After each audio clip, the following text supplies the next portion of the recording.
ఆ రోజు కూడా కేవలం ఒక మాట ఇచ్చినాం. ఆ మాట కోసం ఎందాకైనా కూడా పోయిన పరిస్థితుల మధ్య వైఎస్ఆర్ కాంగ్రెస్ పార్టీ ఆవిర్భవించడం, వైఎస్ఆర్ కాంగ్రెస్ పార్టీ ఈరోజు ఒక బలమైన పార్టీగా ఈరోజు రాష్ట్ర చరిత్రలో ఉండడం, దానికి బీజం కర్నూలు నుంచే పడింది. ఆ రోజు నుంచి నాతోనే అడుగులు వేశారు చాలామంది. ప్రతి అడుగులోనూ కూడా ఆ రోజు పార్టీ పెట్టిన రోజు నుంచి ఈ రోజు వరకు గమనిస్తే కూడా మన పార్టీకి ఎవరైనా కూడా సిద్ధాంతం ఏమిటి అని చెప్పి ఎవరైనా కూడా వైఎస్ఆర్ కాంగ్రెస్ పార్టీ ఐడియాలజీ ఏమిటి, సిద్ధాంతం ఏమిటి అని ఎవరైనా ఒక్కసారి కళ్ళు మూసుకొని ఆలోచన చేస్తే కంటికి కనిపించేది రెండు కనిపిస్తాయి.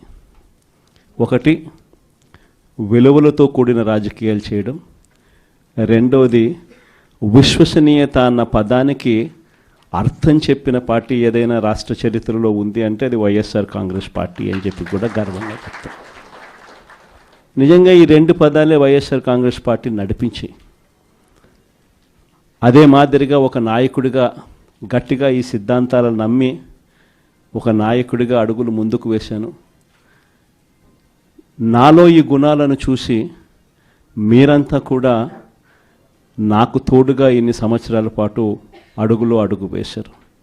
ఈరోజు నేను ఒకటి చెప్తా ఉన్నా, రాజకీయాలలో గెలుస్తాం ఓడిపోతాం ఇది వేరే విషయాలు.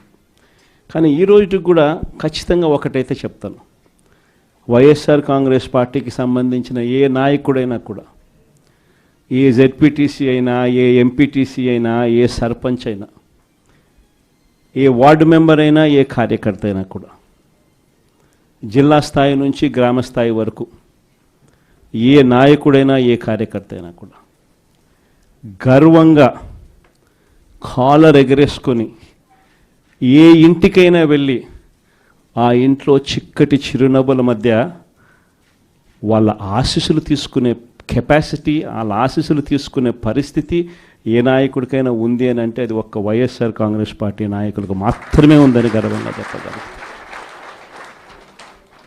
ఎందుకనంటే మనం రాకమునుపు రాజకీయాలు ఒక మాదిరిగా ఉండి, మనం వచ్చిన తర్వాత రాజకీయాలకు అర్థం ఇది అని చెప్పి తిరగరాసిన చరిత్ర ఏ పార్టీకైనా ఉంది అని అంటే అది ఒక వైఎస్ఆర్ కాంగ్రెస్ పార్టీకి మాత్రమే ఉంది అని కూడా గర్వంగా చెప్పగలుగుతా. మనమంతా ప్రజల తరపున వాళ్లకు తోడుగా నిలబడాల్సిన సమయం వచ్చింది.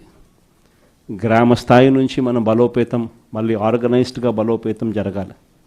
జిల్లా స్థాయిలోనూ, మండల స్థాయిలోనూ, గ్రామ స్థాయిలోనూ, ప్రతి స్థాయిలోనూ కూడా మనమంతా కూడా క్యాడర్ను మొత్తం ఏకం చేయాలి, ఆర్గనైజ్డ్ పద్ధతిలోకి తీసుకొని రావాలి.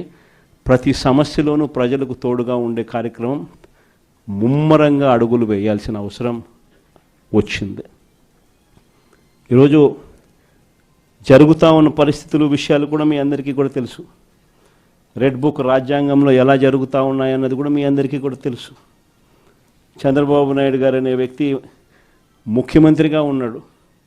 మామూలుగా ముఖ్యమంత్రిగా ఉన్న వ్యక్తికి ఒక హుందాతనం ఉంటుంది. ఈ మనిషికి ఆ హుందాతనం లేదు.